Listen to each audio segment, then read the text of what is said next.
Hello, guys.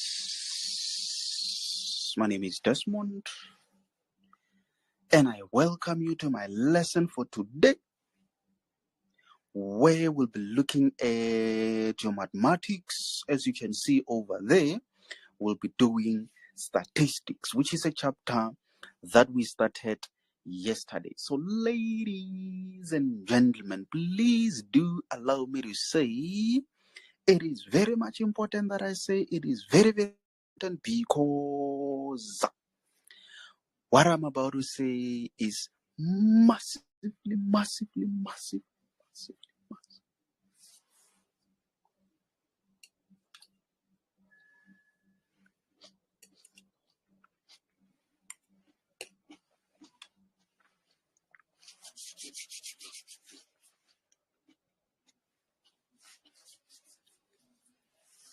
Hey, massively important, ladies and gentlemen, that I say a day without learning something new, it's a day wasted. Hamisa, please,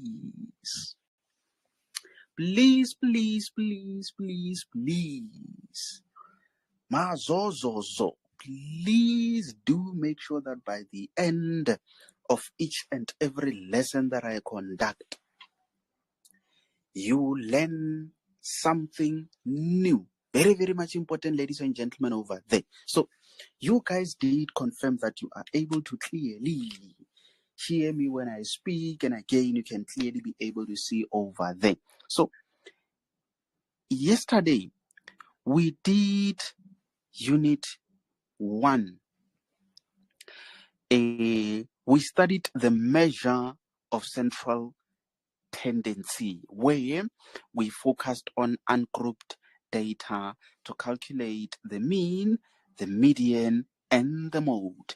And I suppose all of you guys did understand the business of yesterday's lesson. So in today's lesson, we'll be looking at unit number 2, where we'll study the measure of dispersion. So most importantly, guys, what I'm trying to achieve in today's lesson is to make you guys fully understand what is meant by the range, or how to calculate the range.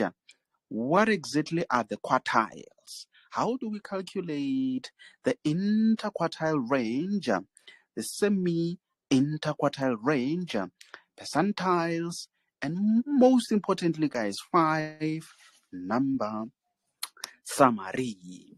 Remember, it's not at all the times where you need to study everything, but what I'm going to take you through is exactly what you need to know, because that is what we'll be using in order to solve exam type of questions. So let's see how far we can go with today's lesson. If need be, we might just do a discussion of all of this.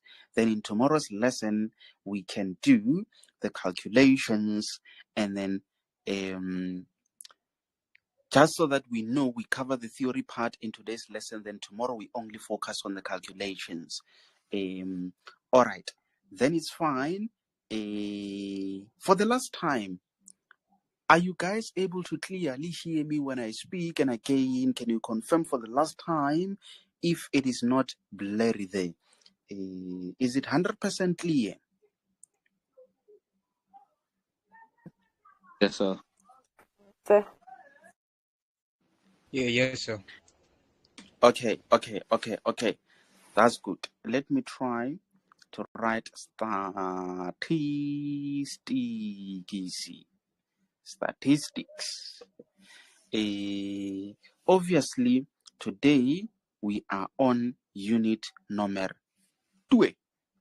Under unit number 2, we say we are looking at the measure of dispersion.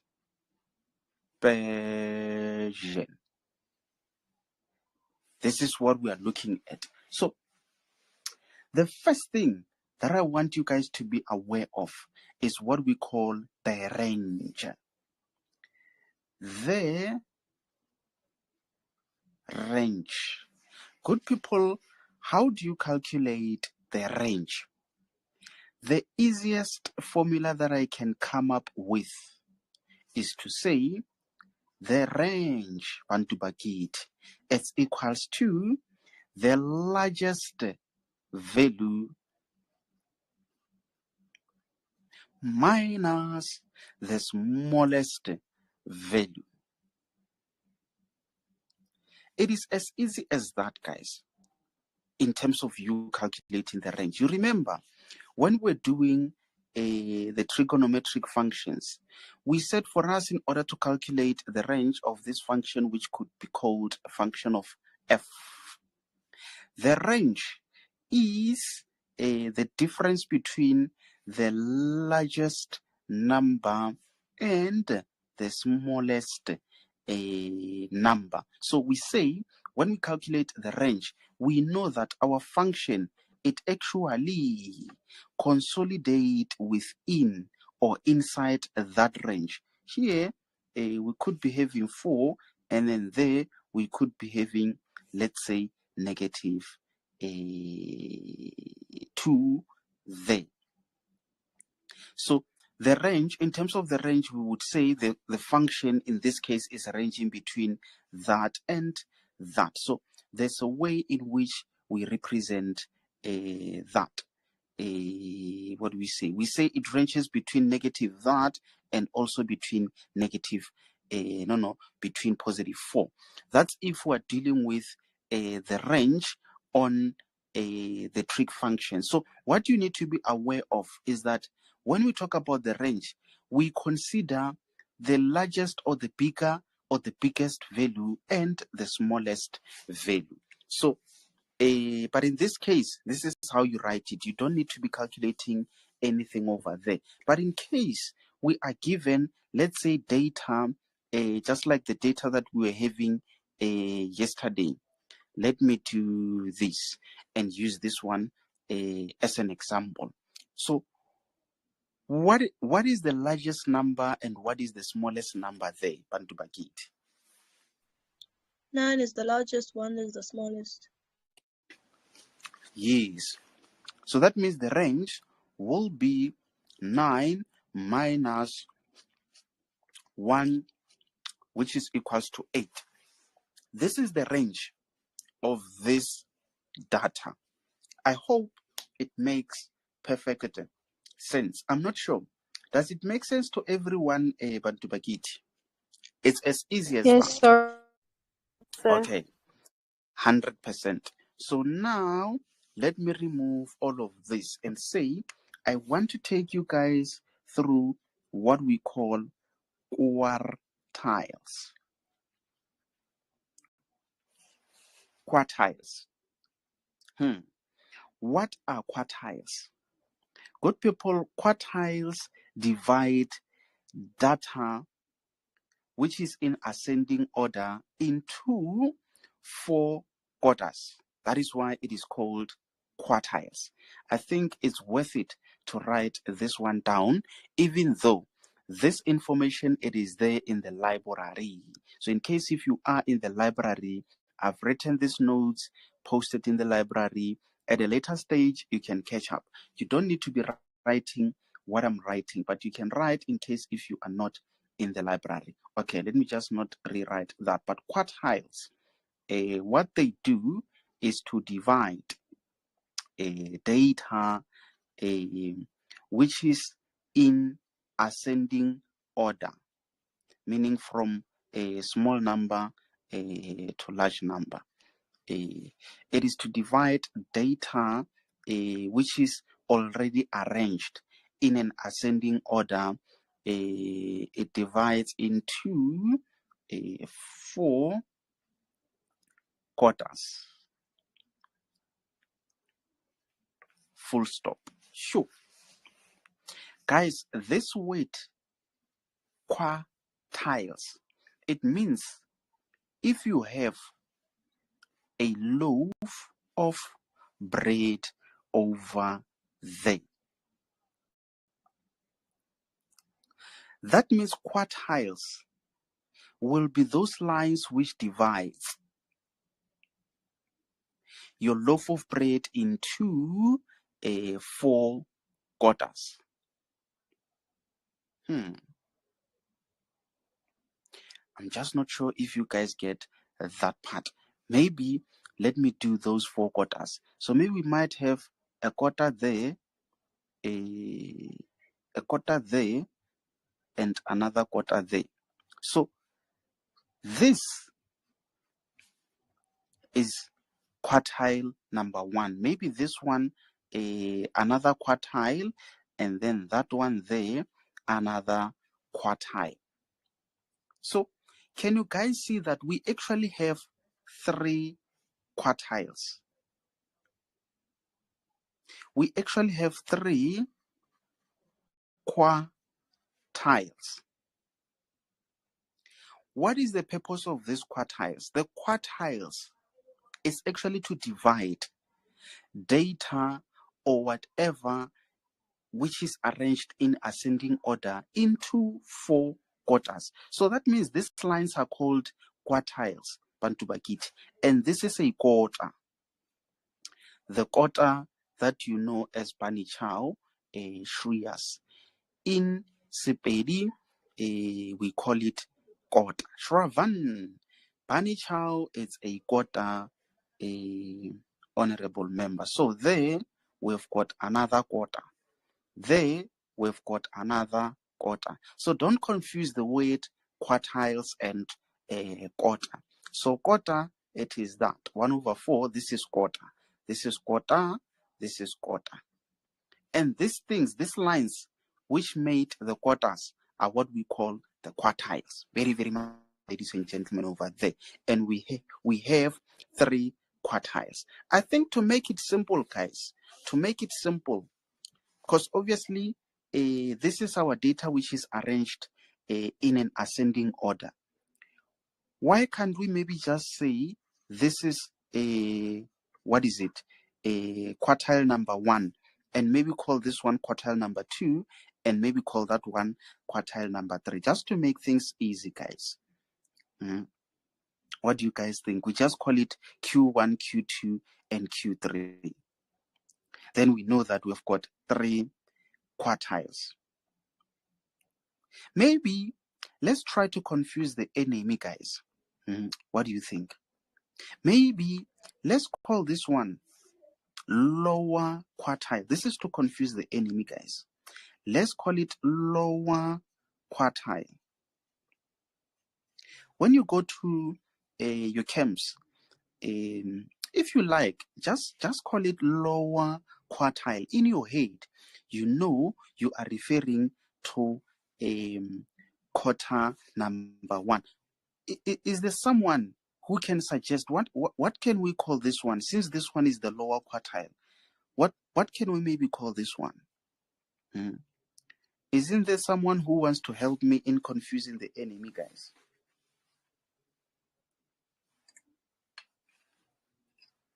Bantu Bagiti.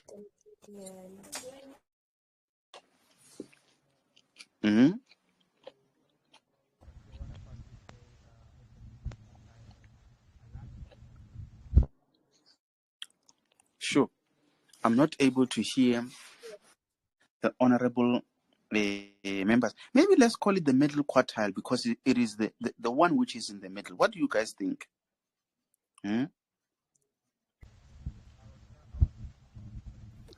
It's fine as the middle quartile name.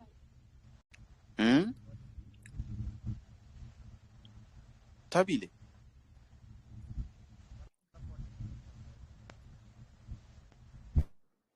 A gift. It's unfortunate I'm not able to hear you, honorable member. I'm just not sure what could be the issue. Are you sure you don't have your headsets connected to your phone? Because it could be the reason why I'm not able to hear you when you speak. Oh. So, sir, I was just asking, what about we call it the medium quartile? Medium, maybe. Hey, medium. My gift. Why am I not sure about that one? The reason why I would discourage you to call it the medium. But yes, even the medium, we can still, yes, yes. Or the median instead of medium, because medium might mean something else. Maybe median, either the middle value or the median. You can maybe say the median, anything that suggests that it's in the middle. Let's call it that. There's some guys who call middle the middle. So just in case, sometime in the middle of the lesson, you hear me saying middle, just know that I'm referring to the middle. Very, very much important, ladies and gentlemen. What matters the most is that at the end of the day, you guys do know very well what I mean.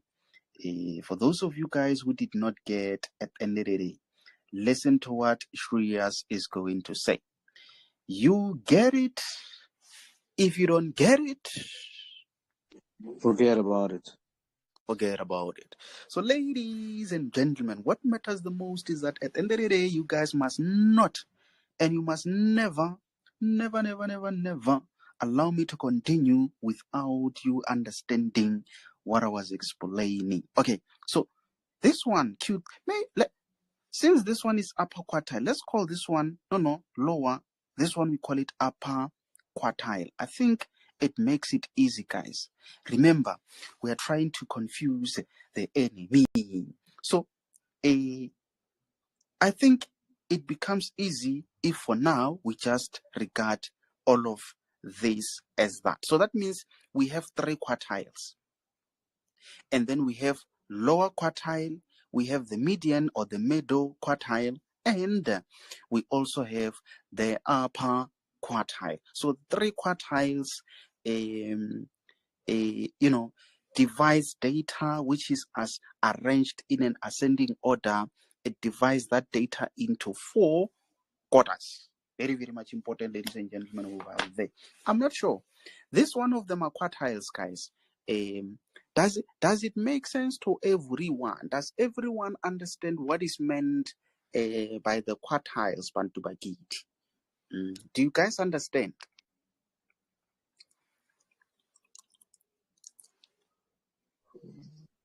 Yes, I do. Yes. Okay.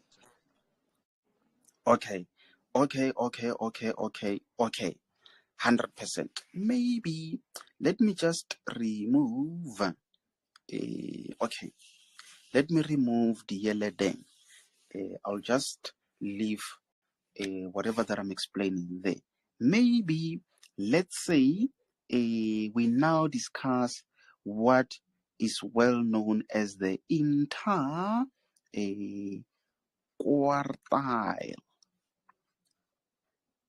range. How do we calculate the interquartile range? Okay, maybe let me do this. Let's maybe try to bring our loaf of bread, and we say we have maybe our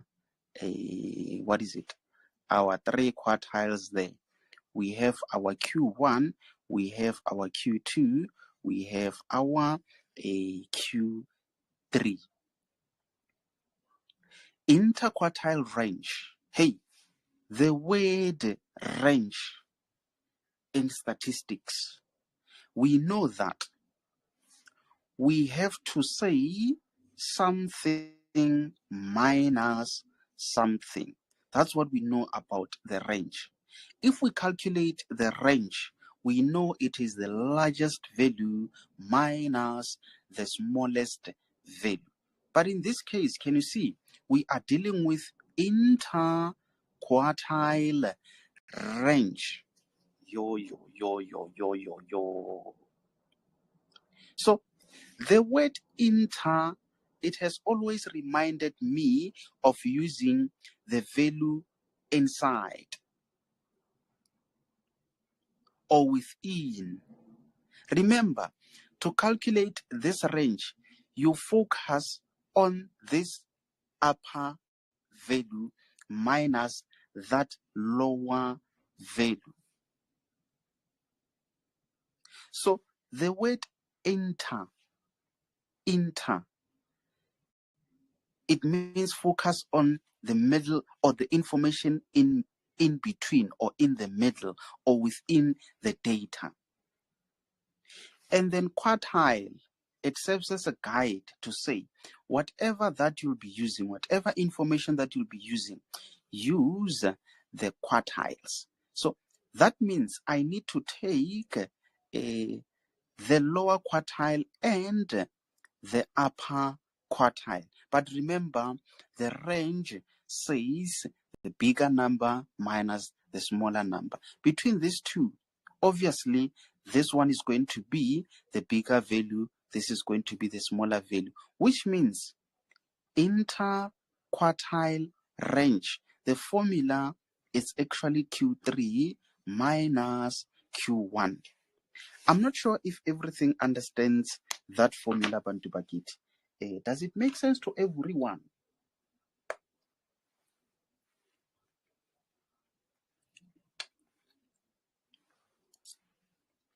Mm?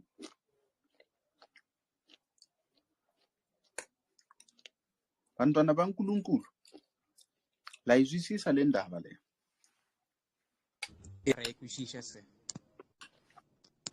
Yes, sir. Yes, sir.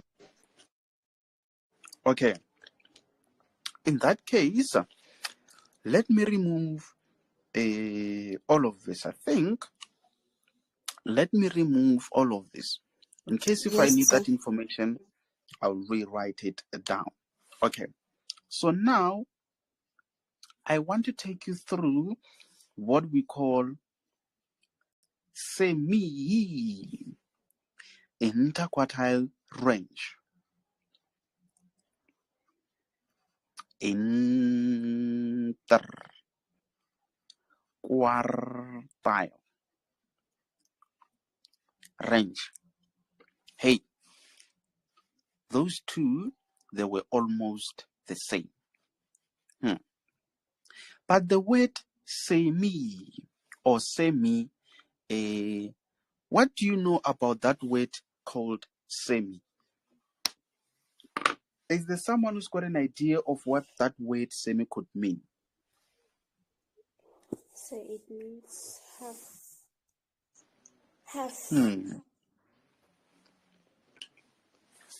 Someone says half. Do you guys agree? Is she telling the truth?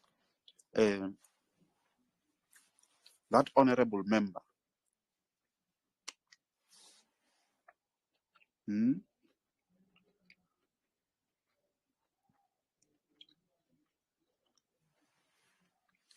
Dumza, is it you who said half? Yes, sir. Yes. Yes. You are correct, Bantu Bakiti. Semi simply means half, just like hemi. You remember we have something called hemisphere. Hemi meaning half of sphere. But in this case, we talk about semi-interquartile range. But we know this formula, guys. We know the formula for interquartile range. Is it not Q3 minus Q1? So that means if you want to calculate a semi-interquartile range, it's just half of this. And half is anything that is being divided by 2. If you have 10 and we want to know what is semi-10 or hemi-10 or half of 10, you just divide it by 2. It doesn't matter whether you've got a signature, guys. If we want to know half, we just divide by 2. Anything that you divide by 2, you are actually cutting it into half. This 2, it's actually there, there's that invisible one at the top. So it's more like it's actually half of the signature. It's actually half of 10. It's actually half of Q3 minus Q1. So half of this, it ends up being Q3 minus Q that over 2. So what I'm trying to say is that anything that you divide it by 2, you are actually cutting it into half, which means the formula for semi interquartile range, you are just taking this formula and you divide it by 2. I'm not sure.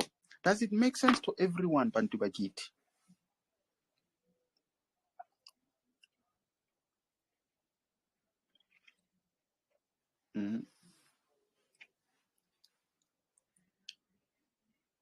Bantwana bakaNkulunkulu, lisasekhona lapho or libalekile? Yes, sir, it does I'm make on the sense. understand the semi quartiles.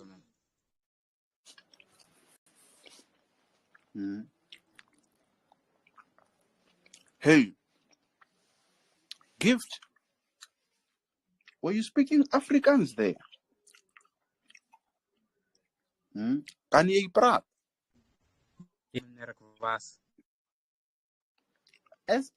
Are you for real? Kan jy praat? Yeah, I'm in the Globe African School. Hey, you know, I'm in the process of learning Afrikaans, honorable member. So from time to time, I might be speaking some funny Afrikaans there. I know Tabile doesn't understand Afrikaans, so I sometimes try to shine there and pretend to be knowing Afrikaans. So now that you are here, and Curious is here also, hey, I think it's going to be tough for me. I will need to make sure that I speak correct Afrikaans. Maar is fine. Ik denk allemaal is goed. I'll get there. Curious. Yeah, I will get there. I'm good in the group. Hey, Almal is good. I think I'm on the right track. He just confirmed it. Okay, so let's see. The next one is there on my list, but there's nothing much to talk about on percentiles. It seems like it's something that is to do with percentages. But one thing for sure, we will discover more on that as we deal with some exam type of question papers. But for now, don't worry that much about the percentiles. What I want to take you guys through is what we call 5-number summary. 5-number summary. Very, very much important, ladies and gentlemen, over there. A 5-number summary, it's almost a summary of all of this, where number Ian, Tabile, number Ian means number 1. Hey, Tabile, ki kgateletse ka wena or you want to ska kry-a le go tseba Afrikaans ene ke kgateletse ka wena to me wena o tsebe Afrikaans wena. Hey, I'm not sure about Hamisa. Okay, number Ian as the minimum value. Minimum value. What is this list that I'm doing, guys? Is the 5-number summary. So number Ian is the minimum value. Remember, guys, we are dealing with a data which is in ascending order. That means you cannot make use of a you can't calculate some of this information without you having the data in ascending order.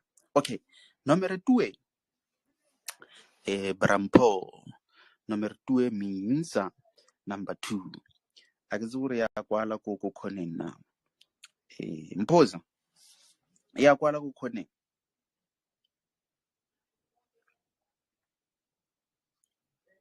Hey.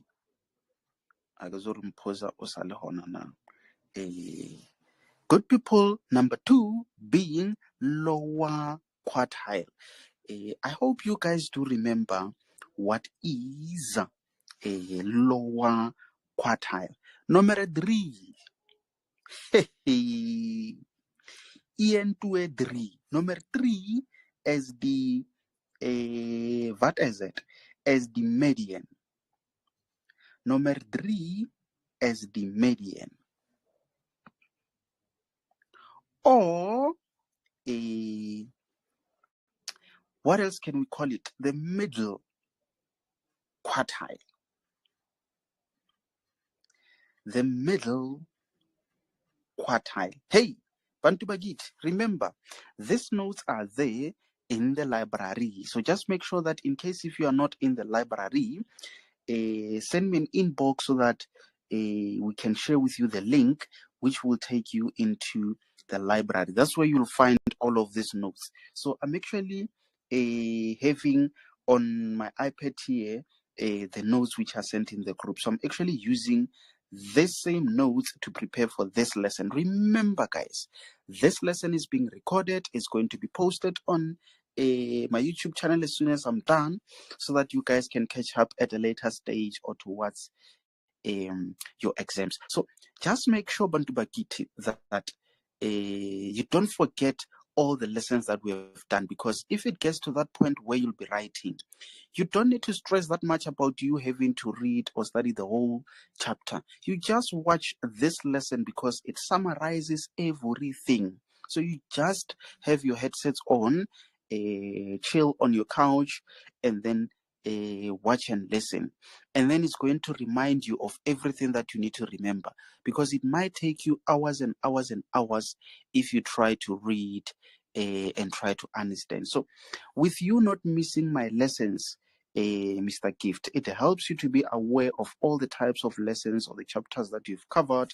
Then in future, when you'll be writing for some exams, you then just watch the lesson. It's always available online. Okay, so number 4. Sandile. Oh, connect inbox as the lesson class. Hey, Shreyas, what did he say? You know my situation, Shreyas. What did Gift say? So I'm not sure. Yeah, it's Hey, Gift. Did I tell you that my Afrikaans is that one of my daughter's score? I couldn't even hear you, honorable member. Nara Friday diminer connect diminer inbox agas ramu di letter seminar. Yo. Hey, Gift is exposing me, guys. Hey. Sir, I think he's asking if he can inbox you afterwards, sir. Hey, Yes, sir. Sandile, Yeah, that's true. Sandile, do you know Afrikaans, or are you like me? I know Afrikaans, sir. You are lying, Gift. Sandile? Yeah. I don't trust you, Sandile. Can you say "vie" in Afrikaans, please? In Afrikaans, as a belief. Can you say "wat Gift"? Hey, can you? Ek vra of hy kan meneer inbox na die lesson. Hey, we have African Yeah, speaking people here. Yo. Near van die library VS. Oh yes, please. Yes, as a belief, yes. Mark 2. Yes. Number 4. Sir, did you understand what I said, sir? Hey, Shriyas, I understood. No more questions. Hey, Tumsa, batho ba nyaka go nkgatelela ka Afrikaans ba mna. Nna ke no tseba Ian 2 3 4 5 6 and then it's done. Hey, these guys are talking that deep one. Shriyas, questions closed. Hey, you guys are hammering me with a deep Afrikaans there. Hey, I'm running away. Okay, number 4. I think, just look at this, guys. Minimum value, meaning the smallest number. Lower quartile, Q1. Median, or the middle, or the middle quartile being Q2. Yes, this is Q1, this is Q2. Obviously, this one is going to be a Q3 being the upper quartile being Q3. Number 5. Hey, wait. Gift. Can you hear English? I forgot to ask if you only prat. You can hear English, Mus.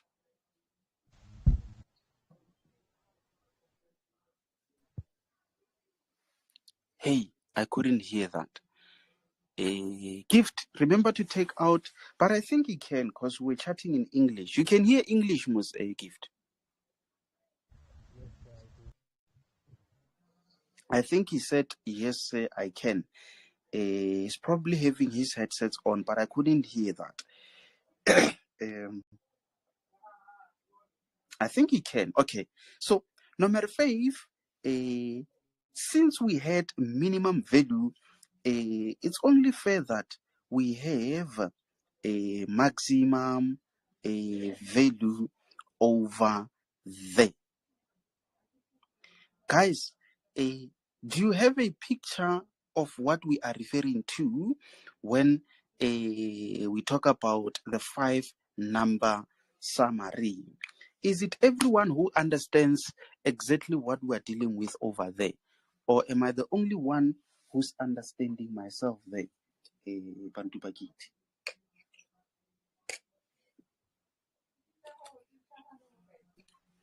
I understand. Yes, sir. I attend too, sir. Okay. Understand, sir. Okay. It seems like let me not remove all of that and try bring another box. No. Another board. Here is another wall. Guys, we are now about to work. Sicala ukusetshenziswa manje. Siyasetshenziswa manje. We are going to do a very quick example. In this example, they want you to find the 5-number summary. So, guys, let's all write these numbers as a belief. 12, 6, 4, 9, 8, 4. 9, 8. Let me not write them close. 9, 8, 4. 9, 8, 5. 9, 8, 5. 9, 8, 10. 9, 8, 10. And then 7 there. And then 9, 12, 14, 5. 12, 14, 5. 8, 4, 6. 8, 4, 6. 6, 4, 8. 6, 4. No. 6, 4, 8, 2, 6, 5, 2, 6, 5, and then last one being 10. Okay. Did you all manage to write all of those numbers? Or are you still writing?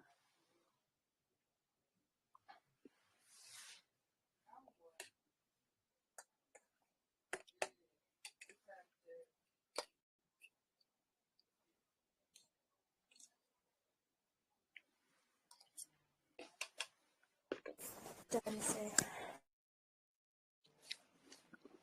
Dumza is done.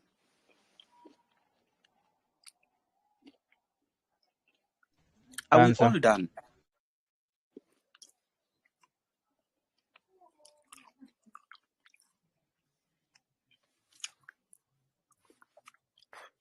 Sandile, as ye done, honorable member, or as ye still be a hate there? Non Yes, sir. tokos, are we doing okay that side? Yes, I'm okay. I'm done. Okay. I see Kwezi Magnificent is back. Okay. The first, being the most important question that you should ask yourself is that, is this data in ascending order?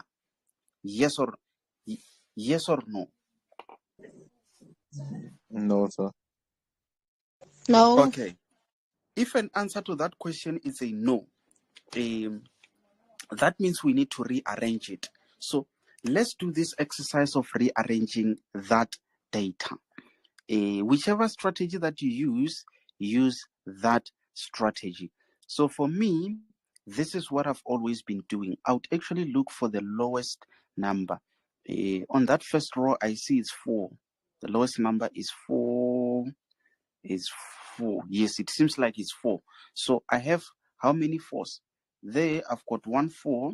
Then I'm just going to write it with a different color. I've got 4 there. I've got another 4, another 1. Wait, no 4 there. Okay, there I've got 4, and then there I've got another 1 being 4. Then I just circle those because I've done a 1, 2, Sorry, 3, but there's 4 a 4. 2 there. There's a 2 next to 8. The last one. 2. Oh, Eh. yes.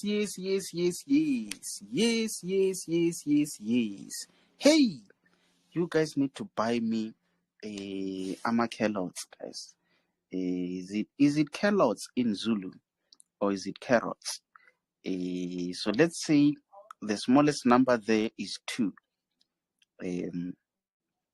So can you see, honorable member? Well done on that one. So with me doing these circles, they were going to help me to notice if I missed a number, because this 2, it was going to remain in the end uncircled. That's how I was going to notice that something is missing. Then I was just going to add it onto the list. But well done. So our smallest value is 2. Then we have 4 4s. Yo. 4 4s. Can we hear that, guys? 4 4s. 4 4s. Okay. What else? I saw 5. There it's 5. We have 5 there, and then we have another one there, and then another one there being the last one. So I circle them for that same reason that I've just explained. So in case if you did not have a strategy of working out these things, do this, but use your pencil and not your pen. Very, very much important. In case if something goes wrong, then you can erase the pencil and then start over. Let's see. After 5, I think there we've got 6. There it's 6. Where's another 1? There is another 1. 6, another 1. 6. Oh, there is another 1.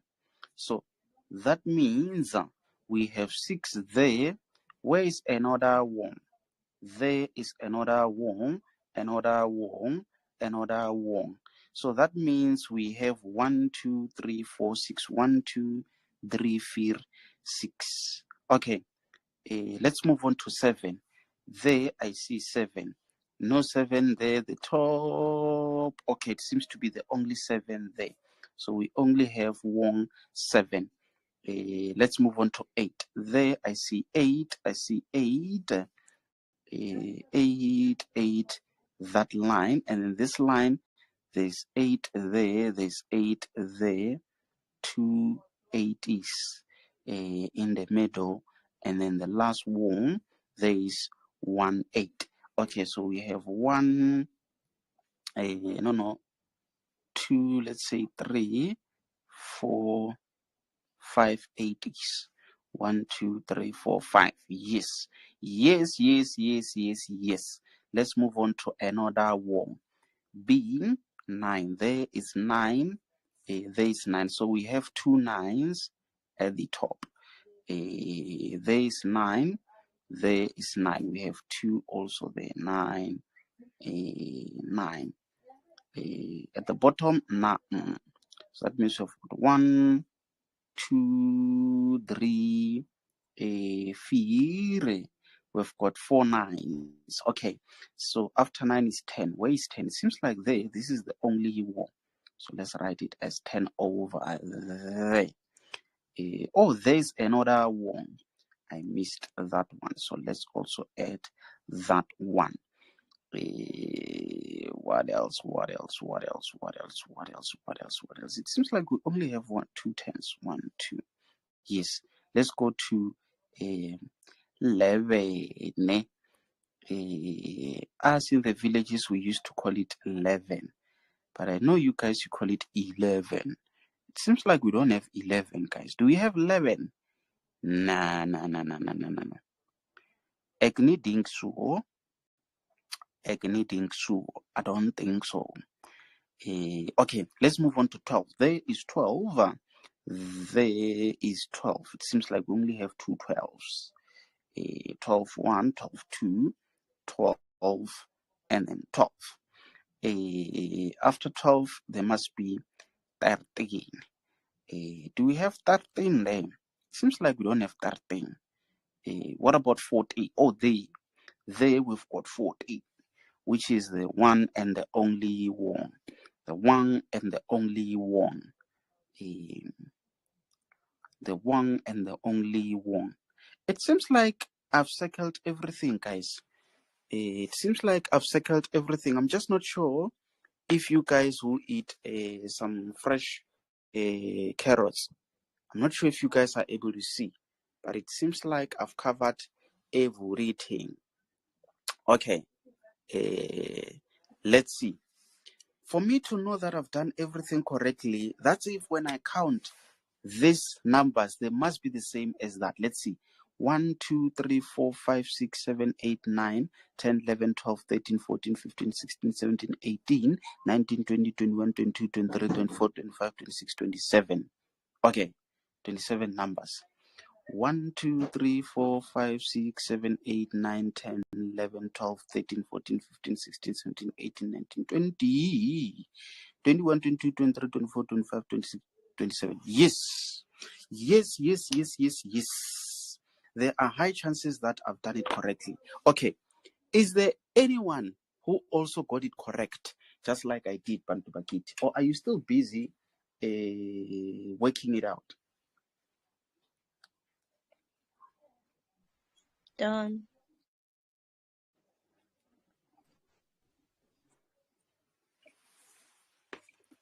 Hmm? Oh. I'm so good.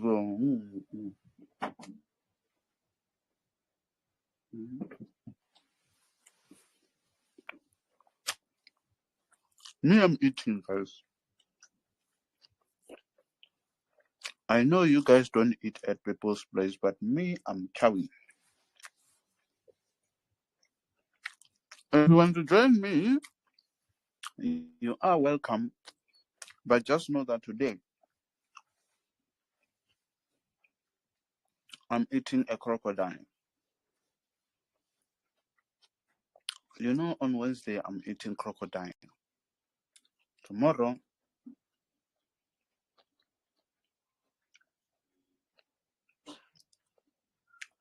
I'll be eating something else.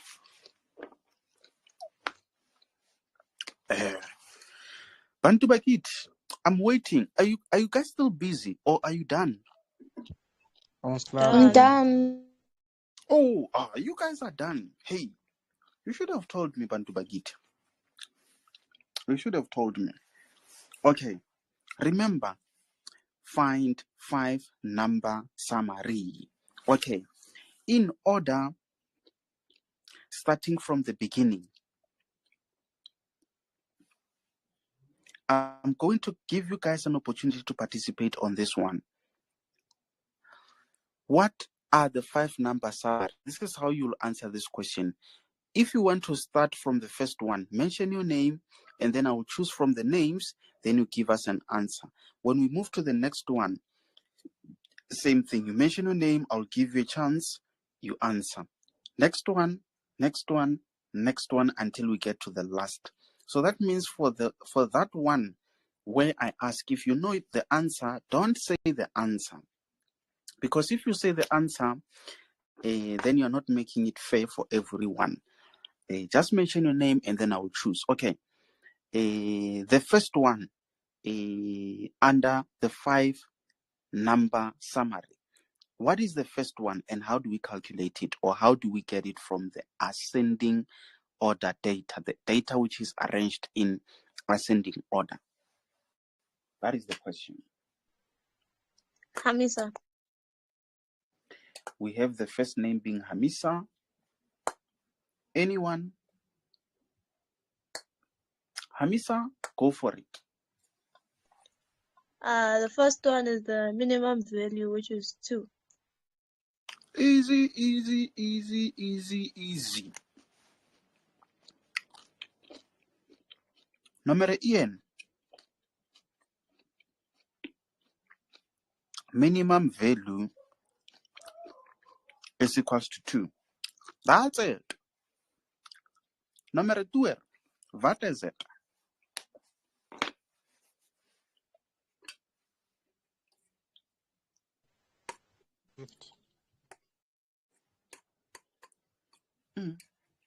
Someone wanted to mention their name. I just heard and they left. Yo. Gift. Tumelo.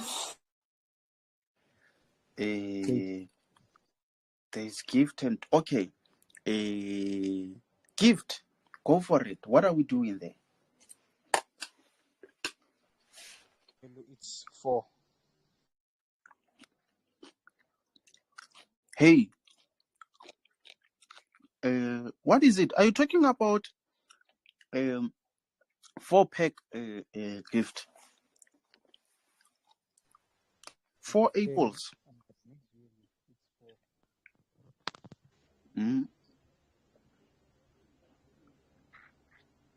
The next value, sir, it's 4.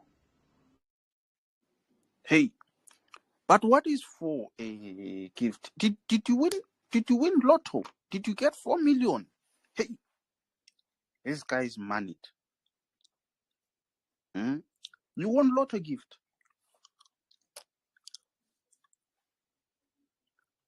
No, sir. Or maybe is he wearing size 4? Hey, gift. What is the 4 for? What is 4?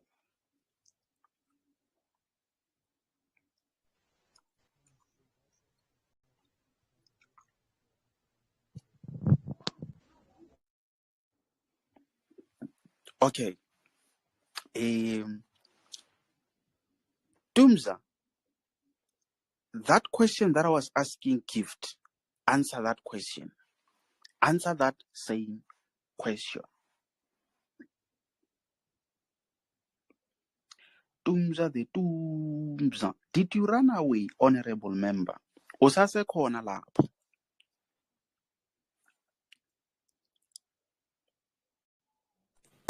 So I think the lower quartile. we're gonna find it from according to my understanding. So we have to find to first find like the median, so that like we can count from the median, from the lower quartile to the median, like to find like say the difference between. Okay. So then we're gonna find. Okay.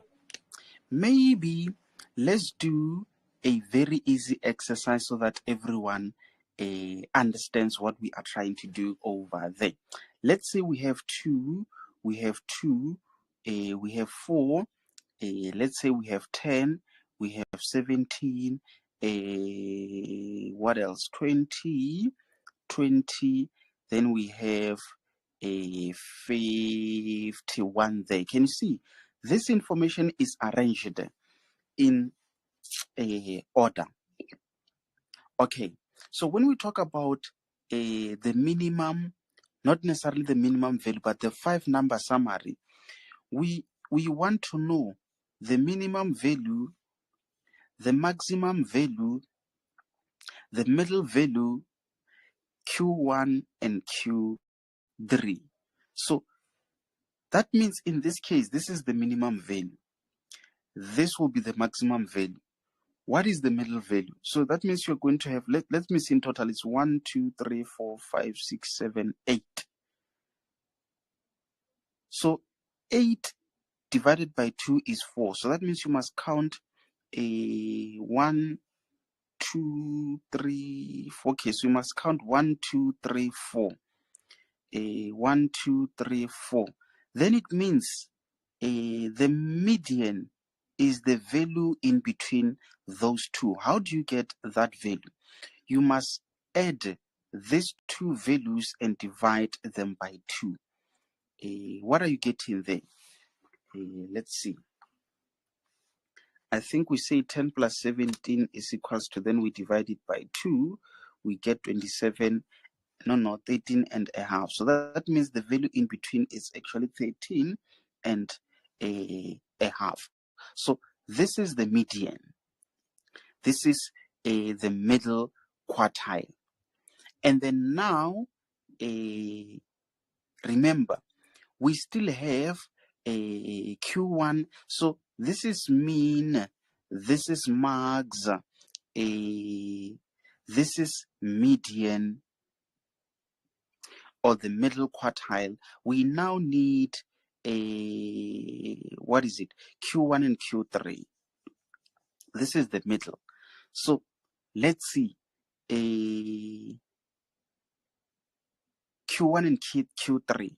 So that means you count you find the middle value on this side and the middle value on this side. So just like Tumi was saying there, she was simply saying it is very much important that when you calculate the 5-number summary, already you know your minimum and your maximum. So it's very much important that you start by looking at your middle value. Once you get your middle value, then you look for the middle value on this side and the middle value on that side. This is going to be your Q1, this is going to be your Q2. Q3. Because this is Q2, the middle value. So that means the middle value here, it is going to be there because you have a value, a value, a value, a value. So that means you must add this 2 and then divide it by 2. So that means it's 2 plus 2 is 6 divided by 2 is 3. So that means your Q1, it is actually 3. That means 3 is actually your Q1. And then 1, 2, 1, 2, then the value in between, you might need to say this plus that, you divide them by 2. I think you're going to get 20 there because this plus this is 40 divided by 2 is 20. So that means you have 20 as your Q3. So that means your 5-number summary. You have your minimum, you have your Q1, you have your median, you have your Q3, you have your marks. 1, 2, 3, 4, 5. That's how you score yourself your 5-number summary. I'm not sure. Mr. Gift, Shreyas, Hamisa, did that make sense, honorable members? Did that make sense to everyone? Togos? Yes, sir. Pause. Yes, sir. I Yes. think we get it now. So in exam, they give you something too long so that it confuses you. But in short, this is what you're trying to do. So let me quickly get my power bank. And while I do that, I'm giving you guys an opportunity to find the 5-number summary using that data. So I'm going to give you strictly 2 to 3 minutes. And then from there, I'll be taking your answers. I'll just be calling your name and then you give an answer. Okay.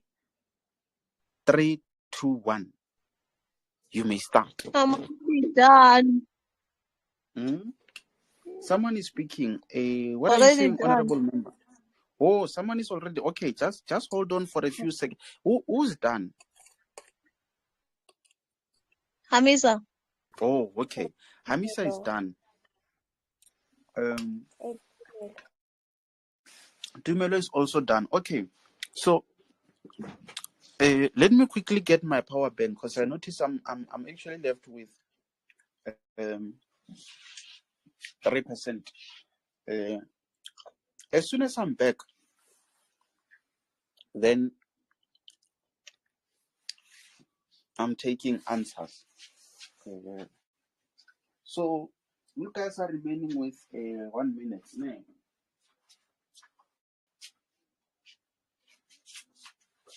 Just want to quickly get my power bank.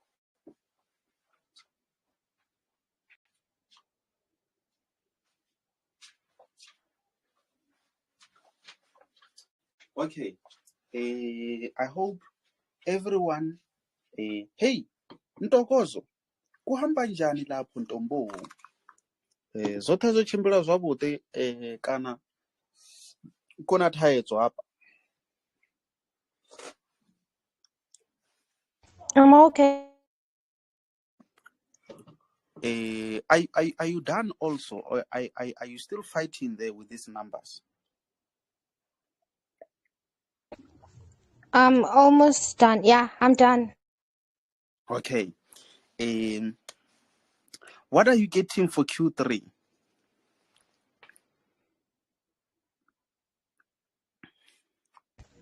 I got 7,5. She's getting 7,5. Tumza, is it correct?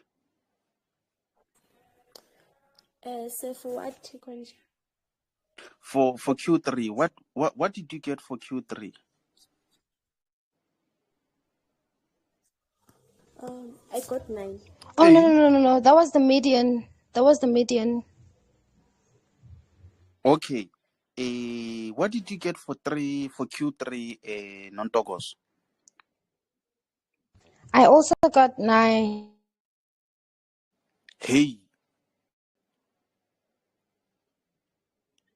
Okay, non-Togos. What did you get for the upper quartile, being Q3? For Q3, Yibu, upper quartile. I said I got 9. Oh, she says she got. Okay, no, now I get it. Hamisa, what did you get for your Q1? Q1, it was 5. She got 5. Gift. What are you getting there? Are you also Wait, getting 5? Why sir. are you still fighting? Not on that No. data, the top one. Yes, on the top one, no, we got 5. Not on this one. Hey. I'm going to also end up confusing myself. Let me remove all of that. Okay, so Ian 2 3 4 5. We know this is the minimum. What is it? Okay, this is the upper quartile. You guys said you got 3, and then what about the lower quartile? Gift. What did you get there?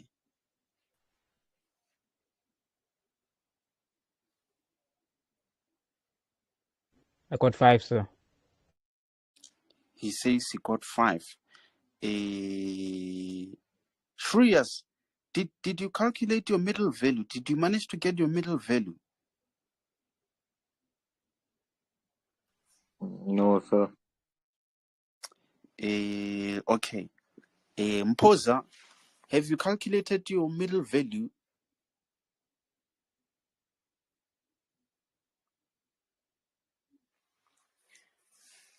Mzozoyana, kuhamba njani lapho? Did you get your middle value? I got it as 8. S8. S8. Hey, I don't trust that one. Kwezi, what did you get? Magnificence. What did you get?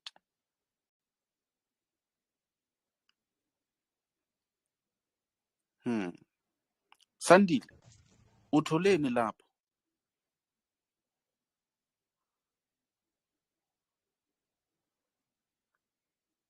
I haven't got voice. Okay, Mpoza says he doesn't have voice today.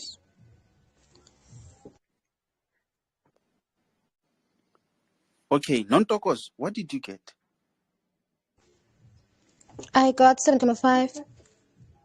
7.5. Is it the other guys? Did you also get 7.5? Yes, I sir. got 8. I also got 8. No, sir, I got 8. Hey, Nontokos, And 8, sir. So I added 7 and 8, which are the two. Okay. So the middle term is between 7 and 8. So I had to add 7 and 8 and then divide by 2. Okay, wait. How many are this in total, Bantu Bagit? 27 numbers. 27 numbers. Isn't it 26? No, 27 in total. 27 or 26? Me too, I forgot. Let's see. Oh, 1, yeah, 2, it's 3, 27. 4, 5, 6, 7, 8, 9, 10, 11, 12, 13, 14, 15, 16, 17, 18, 19, 20, 21, 22, 23, 24, 25, 26. Hey, someone needs to open a business of selling carrots. I think we already have a customer, guys. Who wants to start that business? Ntokozo, siyathengisa. I think I should start a business. I made a mistake.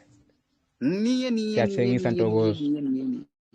Sizochacha malini gift? Sizochacha malini? Cabanga ukuthi sizochacha I malini? think 4 rand each.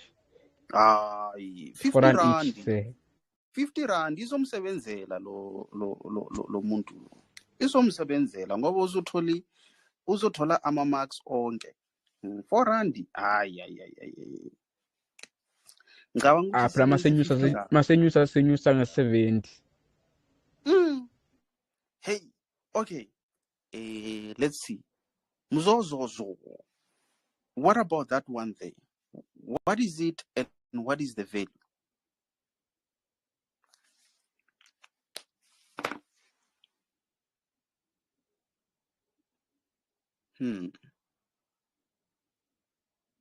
Tabile, both of these, what are they called and what are the values?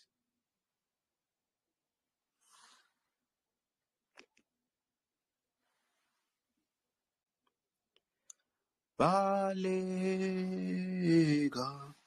ngenyawo zobili. Okay, Nontokozo. Yes. Conclude, honorable member. Okay, so for Control. the minimum value, I have 2, and for the maximum value, I have 14. Minimum value is Minimum equals is 2, to and the maximum value is 14. 14. Okay, I think Nontogozo has closed our lesson for today. I'm just not sure if No, sir. Can is you please everyone. change the median, which is 7,5? Oh yes, yes, Supposed to yes, be yes, 8. yes, yes. It's supposed to be. Hey, Nontogozo, uyabona ukuthi ungenziza ungenziza izinto ezingabi right. Uyayibona le ndaba? Izinto ezingalungile. Oh, izinto ezingalungile. You know, I know it in African, so you get it? Ja, ja, If you meneer. don't Zij get maakt it, voor... hey, Gift, I'm kidding. I'm kidding, Gift. You want to expose me, Gift? I'm watching you. Nou, nee, Machans, meneer. Speel maar net. Machans, am I the only one who's happy with today's lesson, or as Almal Kheluk? Ish, so my network was so bad today, so can you please repeat question number 4, please? Number four question. Oh, wait. Is she referring to the upper value? So, if you're talking about the upper value, how do I explain? The upper Oh, yes, quartile. the upper. But do you understand the lower quartile? Hey, that's a very good question, because now I wonder, how do I explain what Not is sure the if upper? I'm not sure Okay. if I Okay, so I'm not sure if I Tabile. got it right, ne? Mhm. Okay, so the lower quartile, whatever that you did to get the lower quartile, you do the same to get the upper quartile. So remember, Tumza said it's best if you start identify your minimum value and also your maximum value, and again your middle value, because this is going to help you to find a Q1 and also to find Q3. So whichever way you calculated your Q1, you also do the same by starting from the middle value up to that value there. I'm not sure. Did I answer there, Tabile? You know, I just noticed now that it's not easy to explain. Okay, sir. Yes, Okay, but sir, I don't know if you can hear me because I yes, can't no, hear you I clearly. can my hear lower you quartile, clearly. I've added 5 plus 5, then I divided by 2, I got 5. And then for my upper quartile, ne, I've added 9 plus 10, then I divided by 2, I got 9. So I'm not sure if I did a correct thing or it's wrong now. Hey, uthi uede ini na ini wathola ini. Uede 9 no 10 wathola 9. Hey. From my left hand side, ne, I've counted from 2, then I've got I've counted the 4 fours, and then no, I didn't add. Sorry, sir, I didn't add. I said I started counting from 2. I've ended up on 5. That was my lower quartile. Ne? Was it correct?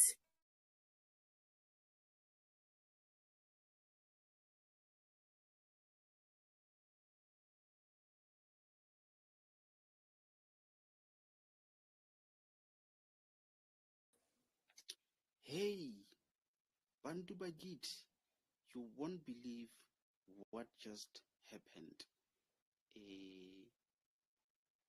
Do you guys remember that time when I said I'm going to get a charger? Can you guys be able to hear me? Yes, sir. Shreyas, you won't believe it. That time when I said, let me quickly go and get a charger, I went to get a charger, but I did not connect. Can you imagine? So now it's off. But I think the honorable member who was asking that question, she's gone now. But I don't know if I'm the one who was hearing some other stuff, but I heard like she was saying she added 9 and 10 and she got 9, but I think maybe she wanted to say she added 9 and 9 divided by 2 and she got 9. So let's just make a conclusion to say that's what she did. But other than that, is there someone who's got a question, or are we all happy as we conclude for our lesson for today? I'm happy. Question. I had like question. Is that a question? No. Oh, no question. Oh, you said no question. Okay. Then in that case, ladies and gentlemen, I do thank you very much for joining. You guys have a very good night. Excuse me, sir. I can't hear you, sir. I'm out. Thank you, sir.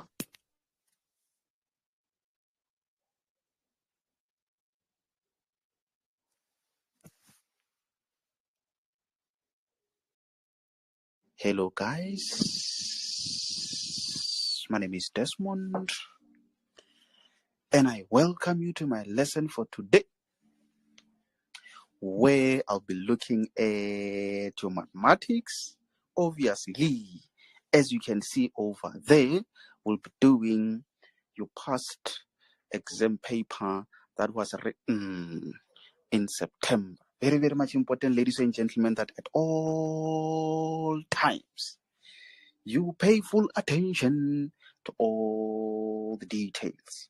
So, ladies and gentlemen, please do allow me to say it is very much important that I say it is very, very much important, because what I'm about to say is massively, massively, massively, massively,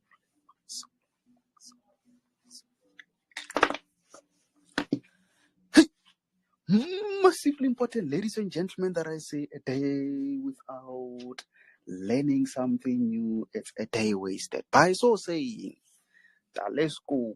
Please, please, please, please, please, please, please do make sure that by the end of each and every lesson that I conduct, you learn something new. Very, very much important, ladies and gentlemen, over there. So I do welcome our very new learners who are joining us for the very first time. I hope you guys will do enjoy my upcoming lesson. So ladies and gentlemen, as you can see over there, this is the question paper that we'll be doing in today's lesson, where you guys will have an opportunity to revise what we have done in the past weeks. I'm not sure. Is it everyone who's able to see what's written there on the screen? And remember, guys, remember to control your mic so that it remains muted throughout the lesson. Maria Mbulasi. Just make sure that you control your mic by clicking on the mute button so that whoever speaks in the background, they do not form part of the lesson unintentionally. So, Bantu Bagit, are you all able to see over there? Is it clear for everyone? Yes. Sir. So you're saying on the screen you can be able to clearly see. Is it not blurry? Clear to me. It seems to be clear for most of you guys. Okay, that's great. So what I'm going to do is to quickly read through that given statement, and then from there we'll try to do a bit of an interpretation of that diagram. And one thing for sure, go through the questions.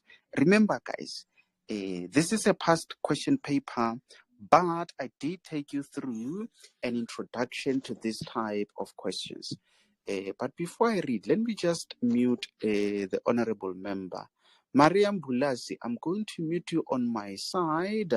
Once you are muted, even if you've got a question, you won't be able to ask a question because you are muted. So just make sure to control your mics, honorable member. Okay, so there you go. Question number 7 says, Thandi is standing at point P. Where's point? Oh, there's point P. Okay. On the ground and observes 2 poles. Okay. AC and BD. Oh, there's A, there's C down there. Oh, there's B up there, there's C down there. Of different heights. P, C, and D. Where is P? Oh, there is P, there is C, there is D. Are in the same horizontal plane. From P, the angle of inclination to the top of the poles A and B are 23 degrees and 18 degrees respectively. Thandi is 18 meters from the base of pole AC. There is A and there is C. The height of pole BD, there is BD, is 7 meters. Yo. What can here say? The Machen. So without having to refer back to that statement, I'm actually able to try and make sense out of what is going on over there. So it's more like here is a honorable member Thandi there. Thandi is observing 2 poles. Okay, this is the first pole being what is it? Pole AC. Pole AC.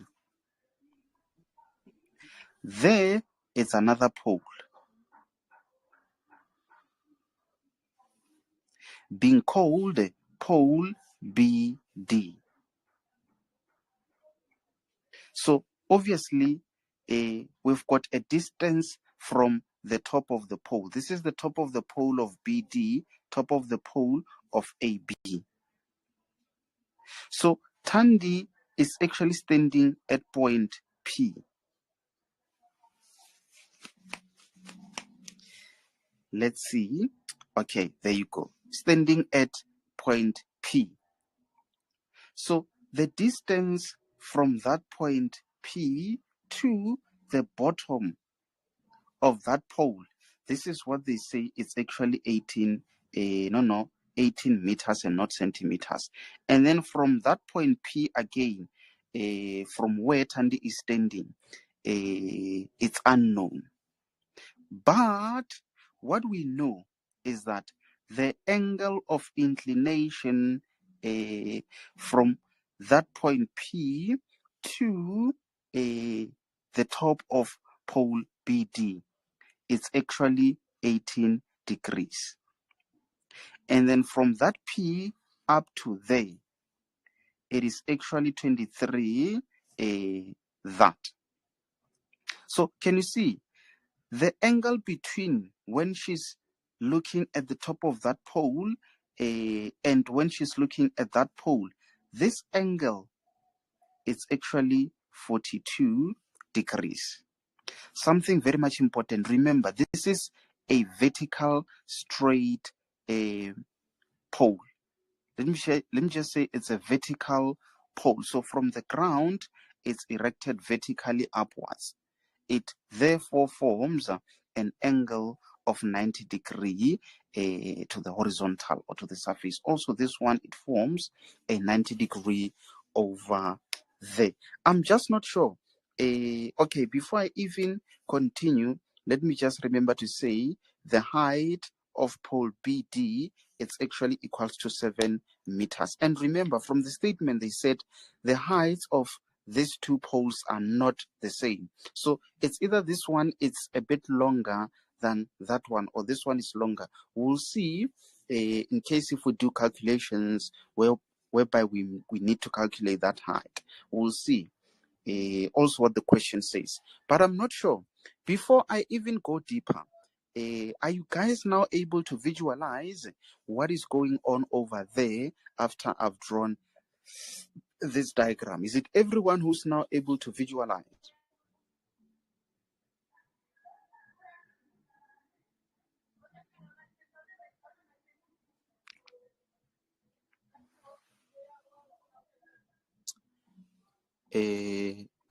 Magai Zen, are you still there?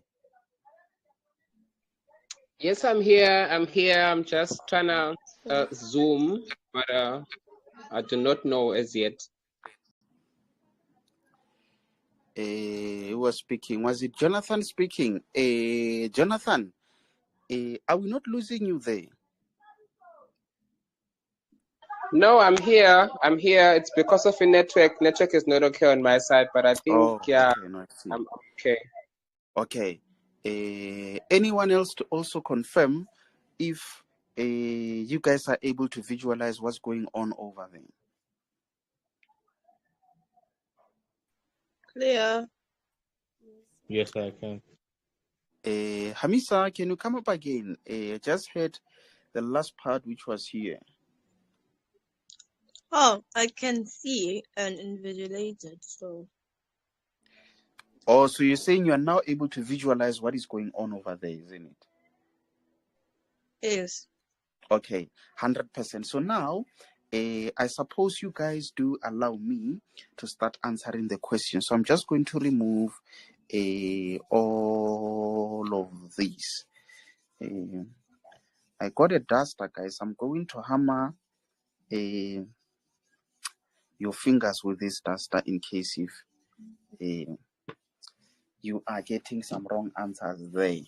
Also, for those who will be making some noise, we'll be doing some list of the noise maker. So just be careful, Bantu Bagit. Okay, so now here are the questions. Here are the questions. I'm also going to ask you my questions, just to check if you guys did understand what we discussed previously. Or maybe before I even start with these questions, you tell me, is there someone who can tell how many triangles are we having over there? Or how many triangles are you able to see? I can see 3. 3 triangles. Okay. It seems like almost all of you guys are able to see 3 triangles. What type of triangles are those? Or what can you say about those triangles? Or what comes to your mind when you see those? Remember, guys, if you want to speak, just mention your name and I will choose from the names brought forward. Lerato. First name, Lerato. Second name? Tumelo. The Matumza. Another name? It's Jonathan. Jonathan, a new name. Okay, Jonathan, go for it. Let's see how far you can go with this one.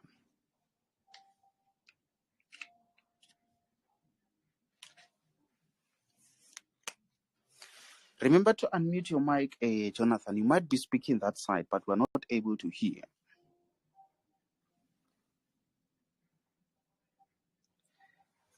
Oh yeah. It's just that you talk after some words. Yeah, I think it's because of the network, but I can understand. I can hear you. Okay. Go for it. You can answer my question now.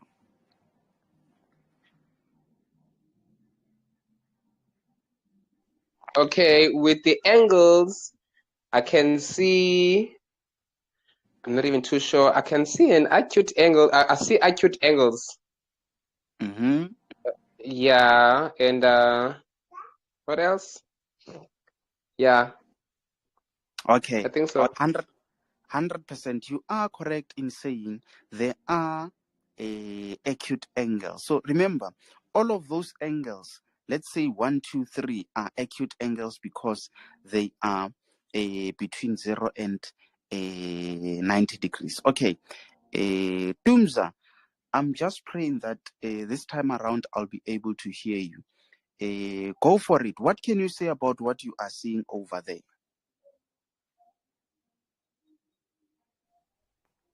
Okay, so now I can only see two triangles. Two triangles. Okay. Yes, which is triangle ACP and BDP. And what? BDP. B. What is it? B. Oh. Oh, D. D. Okay, that one. Okay. Continue. And yes, about the triangles. Triangles has 3 sides.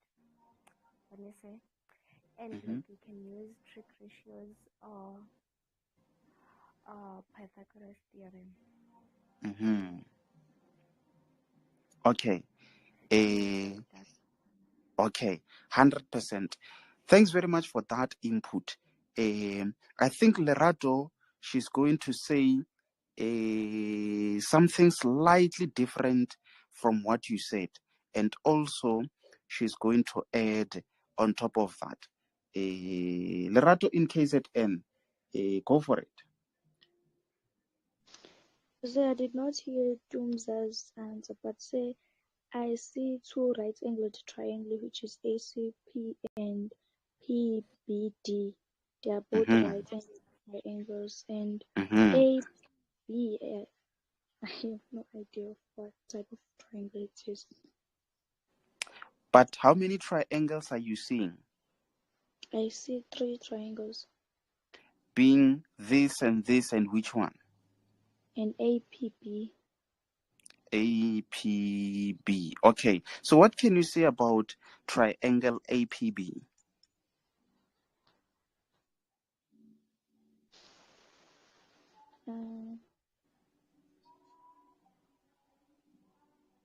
I say I have no idea. No idea. Okay. All right. The 3 of you, ladies and gentlemen, thanks very much for your input. Let's then try to unpack all that we are seeing over there. So, Bantu Bakit, we've got 3 triangles. Let's maybe say the first one is ACP. And then another one is, let's say, BPD. This is a triangle.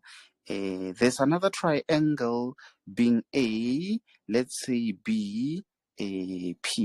So something common about this one and that one. Remember, these are those triangles having a 90-degree angle there. So these are what we call the right angled triangle. What makes them to be right angled triangle? It's because of that sign. So the moment you know you are dealing with a right angled triangle, what does it mean? It simply means, Bantu Bakit, you can use a sine ratio, cos ratio, or tan ratio. These are what we call the trigonometric ratios. And also, you can use theorem of Pythagoras. You can only use these things only when you are dealing with a right angled triangle. On the other side, ladies and gentlemen, let's say this is just a triangle. I'll try to find the name of that type of a triangle. I just forgot, but I suspect someone knows. But it's fine. Let's say this is just a triangle. The triangle that I'm talking about is that one, PDD. B, and A. So the question would be, is that a right-angled triangle? And answer to that question is no, it is not. If it is not, it therefore means when solving questions related to that triangle, you can use the following. I'm not sure if you guys remember the sine rule, and again the cosine rule. Also, in case if they've asked for you to calculate an area, you can also use the area rule. If you guys are able to take a screenshot of that, you are welcome to do, but I suspect the rules or the settings in the groups do not allow. I think our manager has updated the settings, but I'll just take that screenshot, then I'll send it in the group. Someone who's not able to write all of that, just remind me to send in the group. So I'm not sure, do you guys now remember what I'm talking about? And are you happy there, such that we can now start answering the questions? Because you need to be aware of this. Jonathan, it's unfortunate you missed some of my previous lessons. What Lerato and Tumi are talking about there, it might be based on our previous lessons where we said we have two types of triangles that you need to be aware of.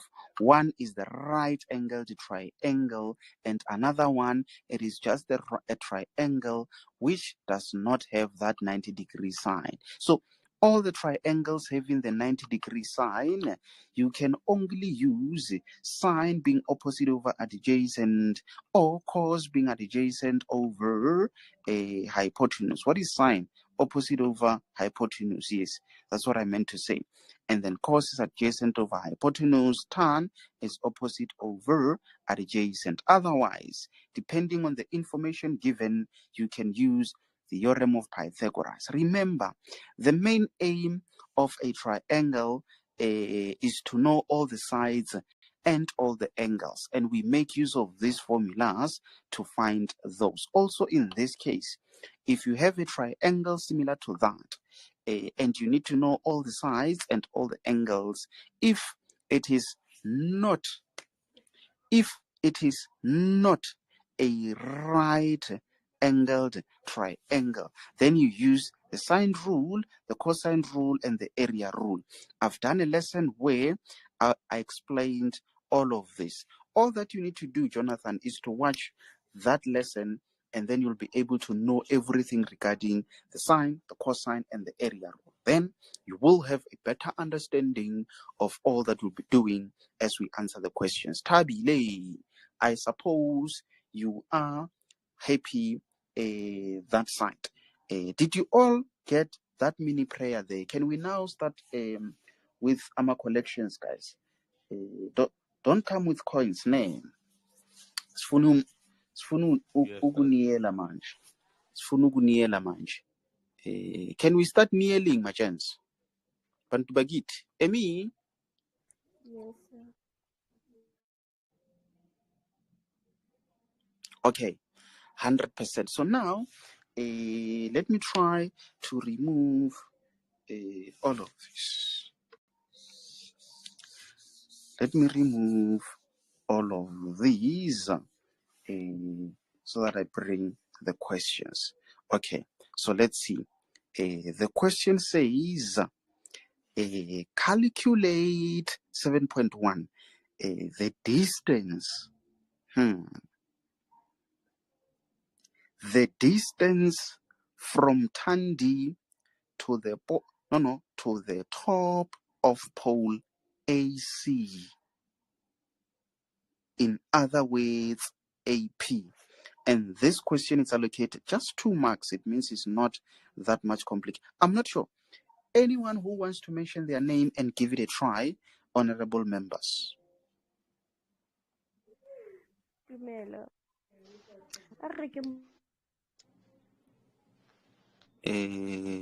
Tumza's name. Okay, Tumza, it seems like you're the only one. Go for it. What do we do over there, the Matumze?